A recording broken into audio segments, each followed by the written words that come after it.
Ang mga babae, silang Maria Magdalena, Sabat Keeper. Ang 12 Apostoles, Sabat Keeper. Si Ellen G. White, Sabat Keeper. Si Ginoong Hesus, Sabat Keeper.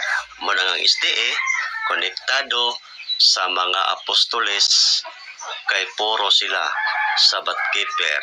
O si Kristo, numero 1, nga ba Sabat Keeper. Nya ikaw karon nga Sunday Keeper, susiha ang imuhang pagtulunan kung nagsunod ba ka sa prinsipyo sa Ginoo nga Sabat Keeper. Kaya walay mabasa sa Biblia nga 12 ka apostoles Sunday Keeper. Puro to sila Sabat Keeper, igsoon higala. Comment section ta, tanaw na to. Kinsa yung nakitang ano. Ang mga babae, silang Maria Magdalena, Sabat Keeper. Ang 12 ka apostoles, Sabat Keeper. Si Ellen G. White, Sabat Keeper. Si Ginoong Hesus, Sabat Keeper. Muna ang SDA, konektado sa mga apostoles,